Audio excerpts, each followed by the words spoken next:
బతుకమ్మలో ఉన్న ప్రత్యేకత ఏంటంటే మనమేమో దేవుణ్ణి పూలతో పూజిస్తాం, కానీ పువ్వులనే మనము ఒక దేవుడిగా భావించి గౌరమ్మగా మనం పూజిస్తాం. కాబట్టి ఆ పూలకున్న స్వచ్ఛత అనేది మనకు అర్థమవుతుంది. మన పండగ కూడా, దసరా పండుగ కూడా అలా కావాలని కోరుకుంటున్నాము. ఇది ఏ కులాలతోని మతాలతో సంబంధాలు ఉండదు. ఆడవాళ్ళమందరం కూడా బతుకమ్మ రాజకీయాలు చేయకుండా, ముఖ్యంగా ఏంటంటే బతుకమ్మని రాజకీయాలు చేసి అడ్డమైన పాటలతోని మన సంస్కృతి సాంప్రదాయం దెబ్బతీసే విధంగా ఉండి సర్వనాశనం అయిపోతారు అట్లాంటివి ఇట్లా ఏమైనా చేస్తే. ఎందుకంటే పండుగని పండగలాగానే చూడాలి. పండగలాగా చూడకుండా పండుగను కూడా విమర్శించి రాజకీయం చేస్తే వీళ్ళ బతుకులు ఏమిటి కూడా కాకుండా పోతాయి. కవిత ఆడదు కదా, కవితమ్మ బతుకమ్మ ఆడుతుంది. కవిత పైకి లూసిపడ్డదా? అవునా?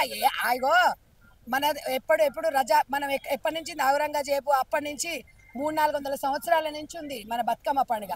కవితని మీరు హైలైట్ చేస్తుండు అవును, మీడియా వాళ్ళు మీరు హైలైట్ చేస్తున్నారు. కవిత బతుకమ్మ ఆడితే కవిత ఏమన్నా తుర్మాన్ కానా, లేకపోతే ఆమె ఏమన్నా పైకి వెళ్ళే దేవుని బిడ్డనా?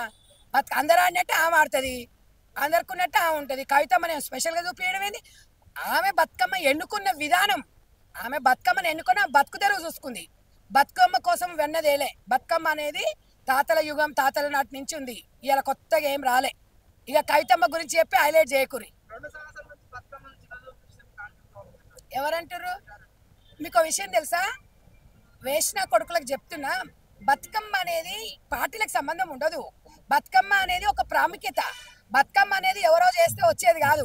ఎవరింటి ముందర ఆడపిల్లలు పెట్టుకొని 4 పువ్వులు పెట్టుకొని బతుకమ్మ ఆడుతుంది. విమర్శలు చేయడానికే సిగ్గుండాలి. దేని రాజకీయాలు చేయాలో తెలియదు, దేని రాజకీయం చేయాలో శవాన్ని పెట్టుకొని కూడా రాజకీయాలు చేస్తారు. ఇలాంటి చెత్త వాళ్ళకి మేము ఆన్సర్ కూడా చెప్పాం.